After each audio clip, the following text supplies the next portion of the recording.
نحمدہ و نصلی علی رسولہ الکریم، اما بعد۔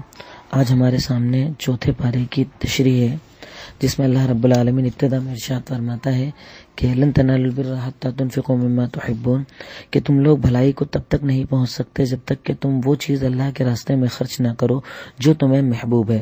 وما تنفقوا من شیء فإن اللہ بہ علیم، اور تم جو بھی خرچ کرتے ہو، جو بھی دیتے ہو، بے شک اللہ تعالیٰ اس کو جاننے والا ہے۔ یعنی اللہ تعالیٰ آج کے پارے کی ابتدا میں ایک اصول ہمیں بتا رہا ہے کہ جب انسان کوئی چیز خرچ کرے تو وہ چیز خرچ کرے جو خود اسے اگر دی جائے تو وہ اسے پسند کرے۔ ہمارے یہاں ہوتا ہے نا، رمضان کا مہینہ آیا، پرانے شرٹ دے دو، پرانے کپڑے دے دو، پرانا سامان دے دو، باسی کھانا دے دو، جو سحری میں نہیں کھایا گیا وہ دوپہر میں دے دو۔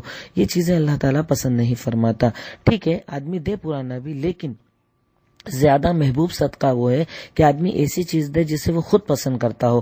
وہ کھانا جو میں خود کھا سکتا ہوں میں کسی غریب کو کھلاؤں، وہ کپڑا جو میں خود پہن سکتا ہوں کسی اور کو پہناؤں، اللہ رب العالمین اسے زیادہ پسند کرتا ہے۔ اس کے آگے دیکھیے اللہ تعالیٰ ایک اصول بھی بتا رہا ہے کہ تم جو بھی دیتے ہو نا، اللہ اسے جانتا بھی ہے۔ یعنی تم ایسا مت سوچو کہ تم اللہ کو دھوکہ دے پاؤ گے کہ میں پرانا سڑا گلا جو کسی کام کا نہیں ہے اللہ کے نام پر دے رہا ہوں تو اللہ کو پتہ نہیں چلے گا۔ ایسا نہیں، اللہ تعالیٰ تو تمہارے سینے کے حال کو جانتا ہے نا کہ تم کیوں دے رہے ہو، تمہارے کام کا بچا تھا یا نہیں بچا تھا، تمہارے دینے کا مقصد کیا ہے، اللہ تعالیٰ سب جانتا ہے۔ اس لیے ہر کام کے پہلے اپنی نیتوں کو خالص کیا کرو، اور وہ چیز اللہ کے راستے میں دو جو تم خود پسند کرتے ہو۔ یہ صدقہ اللہ رب العالمین کے نظر میں زیادہ پسندیدہ ہے۔ اس کے بعد اللہ رب العالمین نے کچھ خانہ کعبہ کی تعمیر کا ذکر فرمایا، اس کا تعمیر کے بارے میں کچھ ہلکے پھلکے چیزیں کہنے کے بعد اللہ رب العالمین، یہ آج جو سورت ہے سورۃ آل عمران، بڑی اہم سورت ہے جس کی آیت نمبر 101 سے لے کر آیت نمبر 108 تک اللہ رب العالمین آج مسلمانوں کی ذمہ داری کیا ہے وہ بتا رہا ہے۔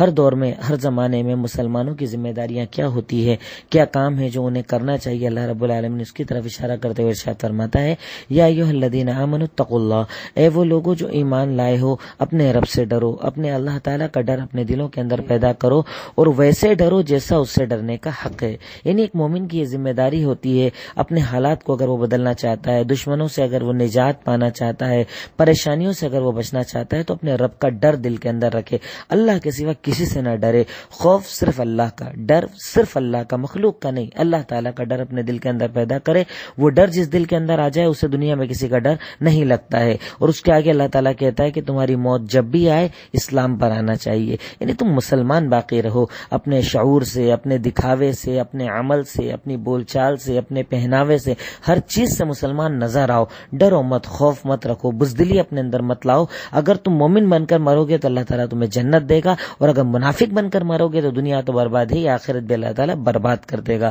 پہلی چیز اللہ نے بتائی۔ دوسری چیز اللہ تعالیٰ کہتا ہے، وَاعْتَصِمُوا بِحَبْلِ اللَّهِ جَمِيعًا وَلَا تَفَرَّقُوا، ہر حال میں اللہ تعالیٰ کی رسی کو مل کر مضبوطی سے تھام لو، اور اپنے آپ کو تفرقے میں مت بانٹو، فرقوں کے اندر بانٹ کر اختلافات اور نفرتوں کو پیدا نہ کرو۔ یہاں تک کہ اللہ تعالیٰ صحابہ کو کہتا ہے، اے صحابہ کی جماعت، اللہ تعالیٰ کی نعمتوں کو یاد کرو جو اللہ نے تم پر کی، کہ تم آپس میں ایک دوسرے کے دشمن تھے، لیکن اللہ تعالیٰ نے جب اسلام کو بھیجا تم آپس میں ایک دوسرے سے محبت کرنے والے بن گئے، اختلافات ختم ہو گئے۔ تو یعنی اللہ تعالیٰ دوسری چیز ہمیں یہ بتا رہا ہے کہ اتحاد اور اتفاق سے رہو، محبت سے رہو، اخلاق سے رہو، آپس میں ایک دوسرے کے بھائی بن جاؤ، بہن بن جاؤ، ایک دوسرے کی خدمت کرو، ایک دوسرے کے لیے آگے بڑھو، ایک دوسرے کو آگے بڑھاؤ۔ اللہ تعالیٰ اس چیز کو زیادہ پسند فرماتا ہے۔ اور تیسری چیز اللہ بتاتا ہے، وَلْتَكُن مِّنكُمْ أُمَّةٌ يَدْعُونَ إِلَى الْخَيْرِ، اور چاہیے کہ تم لوگوں میں ایک جماعت ایسی ہو جو لوگوں کو بھلائی کا حکم دے اور برائی سے روکے، یقیناً وہی لوگ کامیاب ہونے والے ہیں۔ یعنی سب سے پہلی چیز اپنے دلوں کو مضبوط کر کے اللہ کا ڈر اپنے اندر ڈالو،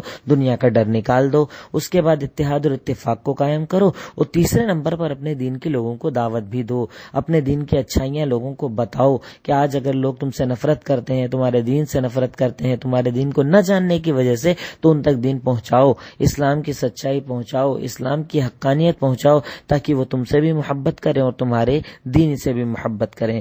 اس کے بعد اللہ رب العالمین یہی چیز دوبارہ کہتا ہے کہ تم وہی امت ہو، کنتم خیر امت، تم سب سے بہترین امت ہو، سورہ آل عمران آیت نمبر 110، کہ تم سب سے بہترین امت ہو اللہ تعالیٰ نے جسے اس کائنات کے اندر بھیجا ہے، اور بہتر اس لیے ہو کہ تم لوگوں کو بھلائی کا حکم دیتے ہو، برائی سے روکتے ہو، اور اللہ تعالیٰ پر ایمان رکھتے ہو۔ اس کے بعد اللہ رب العالمین نے اس صورت کے اندر غزوہ احد کا ذکر کیا ہے، وہ غزوہ کہ جس کے اندر کفار مکہ جمع ہو کر آئے تھے کہ آج جائیں گے اور مدینہ پر حملہ کر کے مسلمانوں کو مٹا دیں گے۔ مسلمانوں نے مشورہ کیا، باہر اللہ کے نبی نکل کر آئے، احد پہاڑ کو اپنی پیٹھ کی طرف رکھا اور سامنے دشمنوں کو رکھا، انہی دشمنوں سے مقابلہ کرنے کے لیے آپ کھڑے ہوئے۔ آپ نے 50 صحابہ کرام کو ایک پہاڑی تھی جسے جبل الرمات کہا جاتا، اس پر بٹھایا اور کہا کہ تم یہاں سے چاروں طرف سے ہماری نگرانی کرنا۔ تیر اندازوں کو بٹھایا کہ تیر لے کر رہنا، کہیں سے بھی اگر کوئی ہم پر پیچھے سے حملہ کرنے آئے تو تم تیروں سے مار کر اسے بھگا دینا۔ اور آپ نے انہیں ایک حکم دیا تھا کہ ہم جیت جائیں تب بھی مت اترنا اور ہار جائیں تب بھی مت اترنا، یعنی جب تک کہ میں نہ کہوں تب تک مت اترنا۔ اب جب جنگ کا آغاز ہوا تو ابتدا کے اندر مسلمان جیتنے لگے، مسلمانوں کو فتح ملنے لگی، کفار مکہ ہار کر بھاگنے لگے۔ تو ان صحابہ کرام میں تھوڑا سا اختلاف ہو گیا کہ اللہ کے نبی نے کہا تھا کہ بالکل مت اترنا، کچھ نے کہا کہ بھائی جب تک ہار جیت کا معاملہ نہ ہو جائے تب تک کا کہا تھا، اب تو ہم جیت گئے، مسلمان جیت گئے، تب ہم اتر جاتے ہیں۔ کچھ صحابہ کرام نے کہا کہ نہیں، ہم نہیں اتریں گے جب تک کہ اللہ کے نبی کا حکم نہ آ جائے۔ کچھ نے کہا کہ نہیں چلو اتر جاتے ہیں۔ تو صحابہ کرام اترنے لگے۔ اب جیسے ہی وہ اترے، خالد بن ولید اس وقت مسلمان نہیں ہوئے تھے، وہ پیچھے سے گھوم کر آئے اور مسلمانوں پر دوبارہ حملہ کر دیا۔ ایسا سخت حملہ کیا کہ مسلمانوں کے پیر اکھڑنے لگے، مسلمان گرنے لگے، مسلمانوں میں کچھ لوگوں کی شہادت بھی ہوئی۔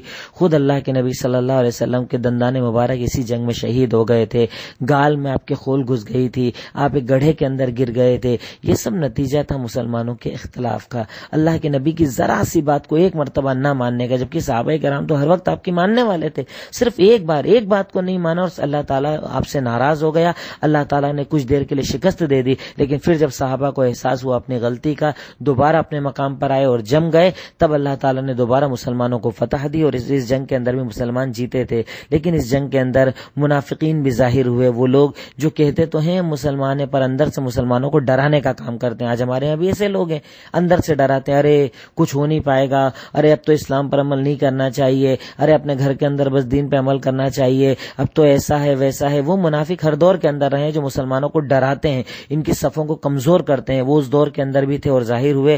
ان لوگوں نے کیا کیا باتیں کی، ان تمام چیزوں کا ذکر اللہ رب العالمین نے ان آیتوں کے اندر، اس صورت کے اندر کیا ہے۔ اس میں اللہ تعالیٰ ایک قیمتی بات یہ بھی کہتا ہے جو آج ہمارے یہاں پایا جاتا ہے کہ مسلمانوں کو چھوڑ کر غیروں کو لوگ اپنا رازدار بناتے ہیں، خاص فرینڈ، خاص دوست بناتے ہیں۔ اللہ تعالیٰ کہتا ہے کہ یا ایھا الذین آمنوا، آیت نمبر 118 کے اندر کہ یا ایھا الذین آمنوا، وہ لوگ جو ایمان لائے ہو، لا تتخذوا بطانۃ من دونکم، اپنے علاوہ، اپنوں کے علاوہ کسی اور کو اپنا ایسا رازدار اور خاص دوست مت بناؤ۔ یہ صرف کہنے اور دکھانے کی بات ہے۔ تمہیں جب کوئی تکلیف پہنچتی ہے نا تو بعد میں خوش ہوتے ہیں، اور تمہیں جب کوئی اچھائی پہنچتی ہے تو بعد میں انہیں تکلیف ہوتی ہے، اس لیے اپنوں کو اپنا رازدار بنانے کی کوشش کرو۔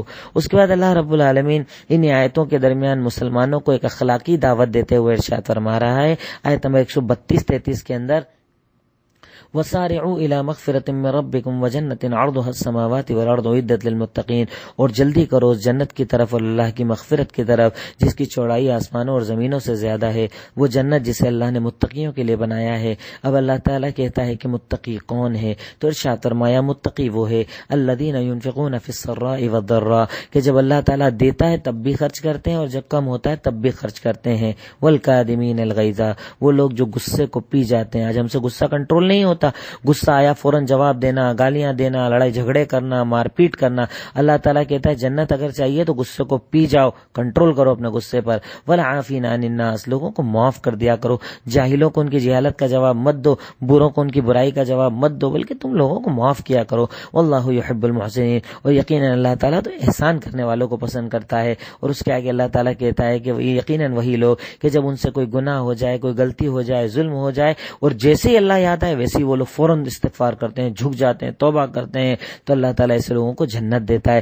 وہ نہیں کہ گناہ کنٹینیو کرتے چلے جائیں، اللہ سے معافی نہ مانگے، تو اللہ تعالیٰ کہتا ہے ایسے لوگ مومن ہیں، ایسے لوگ متقی ہیں۔ اس کے بعد اللہ تعالیٰ ہمیں ایک اصول بتا رہا ہے کہ اگر کامیابی چاہتے ہو، دنیا میں عزت چاہتے ہو، تو کیا کرو، ولا تہینوا ولا تحزنوا وانتم الاعلون ان کنتم مؤمنین، آیت نمبر 139 کے اندر اللہ کہتا ہے کہ تم بزدل مت بنو، تم لوگ کسی سے ڈر مت رکھو، یقیناً تم ہی عزت والے رہو گے اگر تم مومن مومن رہو گے. یعنی صرف اپنے ایمان کو زندہ کر لو, بزدلی چھوڑ دو, ڈر چھوڑ دو, خوف چھوڑ دو. اللہ تمہیں عزت دینے والا ہے, وہی عزت کا دینے والا, وہی ذلت کا دینے والا ہے. دنیا آخرت سب اسی کے ہاتھ میں. تم بزدلی کو چھوڑو تو صحیح, شجاعت لاؤ تو صحیح, بہادری لاؤ تو صحیح, اللہ کا ڈر اپنے دل کے اندر لاؤ تو صحیح. اس کے بعد جیسا کہ میں نے پیچھے بتایا, اللہ تعالیٰ نے اس سورت کے تقریباً 2-3 پیج کے اندر پورا سورہ غزوہ احد کا ذکر کیا ہے, اس کے بارے میں ارشاد فرمایا. پھر اللہ کے نبی ہمیں ایک اخلاقی تعلیم دیتے ہوئے ارشاد فرماتے ہیں, اللہ تعالیٰ کہتا ہے فَبِمَا رَحْمَةٍ مِّنَ اللَّهِ لِنْتَ لَهُمْ وَلَوْ كُنْتَ فَظًّا غَلِيظَ الْقَلْبِ لَانفَضُّوا مِنْ حَوْلِكَ. اے اللہ کے نبی صلی اللہ علیہ وسلم, یہ تو اللہ کی رحمت ہے کہ آپ کی زبان بڑی نرم ہے, آپ بڑے اچھے اخلاق والے ہیں.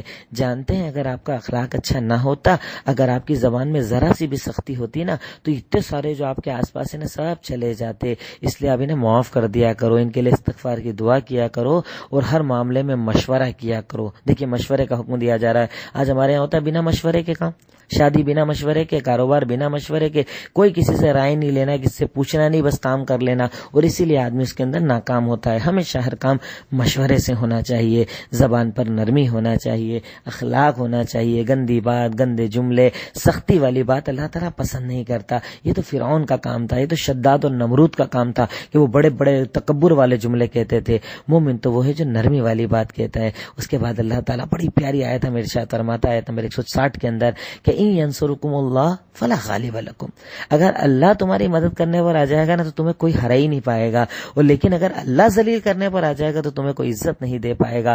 وعلی اللہ فلیتوکل المؤمنون. چاہیے کہ اللہ تعالیٰ پر مومن بھروسہ کرے, توکل کر لیں, یعنی اللہ پر یہ یقین رکھ لیں کہ اگر جتائے گا تو وہی, اور ہرائے گا تو وہی. وہی عزت کا دینے والا, وہی ذلت کا دینے والا. ہمیشہ بھروسہ اللہ پر رکھو. نصرت کا دینے والا اللہ ہے. یہ دنیا والوں کی کیا اوقات اور کیا حیثیت ہے, یہ حکومتیں آنی جانی ہے, یہ طاقتیں آنی جانی ہے. کل وہ ذلیل تھے, آج عزت والے ہو گئے, اور آج عزت والے ہیں تو کل پھر ذلیل ہو جائیں گے. ارے عزت دینے والا اللہ ہے, ذلت دینے والا اللہ ہے. مدد اپنے اللہ سے مانگو, نصرت اپنے اللہ سے مانگو, اور اس پر بھروسہ رکھو, اس کی ذات پر بھروسہ رکھو. ارے جو وہ منٹوں کے اندر ایک سونامی لائے اور شہروں کو تباہ کر سکتا ہے, منٹوں میں ایک زلزلہ لائے, زمین کو دھسا سکتا ہے, اس کے سامنے انسانوں کی کیا اوقات اور حیثیت ہے. اپنے رب پر یقین کرو, توکل کرو, بھروسہ کرو, جیسا کہ اللہ کے نبی صلی اللہ علیہ وسلم کرتے تھے. غریب تھے تو بھی اللہ پر بھروسہ, اللہ نے دیا تو بھی اللہ پر بھروسہ.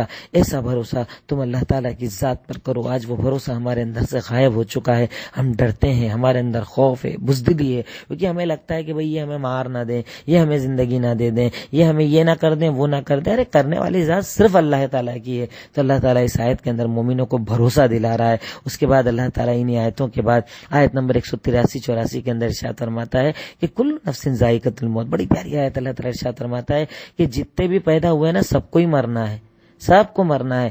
مطلب کوئی بچنے والا ہے نہیں. کیا تم سمجھتے ہو کہ منافقت کر لو گے, ان جیسے بن جاؤ گے, لوگوں کے قدموں میں جھک جاؤ گے, ذلیل اور رسوا ہو جاؤ گے, اور عزت مل جائے گی, ہمیشہ کی زندگی مل جائے گی؟ ایسا نہیں. موت تو آنی, ہر ایک کو مرنا ہے. کون اس دنیا میں باقی رہا؟ تم سے پہلے جو تھے وہ مر گئے, اور تمہیں بھی مرنا ہے, اور تمہارے بعد والوں کو بھی مرنا ہے. سب کو مرنا ہے. پھر قیامت کے دن اللہ تعالیٰ تمہیں تمہارے عمل کا بدلہ دے گا. اس دن تمہیں پتا چلے گا کہ تمہارا عمل اچھا تھا یا تمہارا عمل برا تھا. اس لیے اپنے عمل کو اچھا بنانے کی کوشش کرو. اس کے بعد اللہ رب العالمین کچھ دعائیں ہمیں سکھا رہا ہے. آیت نمبر 190 سے تقریباً آیت نمبر 195 تک اللہ تعالیٰ دعائیں بتا رہا ہے کہ یقیناً مومن کون ہے, عقل والے کون ہیں. الذین یذکرون اللہ قیاما وقعودا وعلی جنوبہم, کہ وہ لوگ جو کھڑے ہیں تب بھی اللہ کا ذکر کرتے ہیں, بیٹھتے ہیں تب بھی اللہ کا ذکر کرتے ہیں,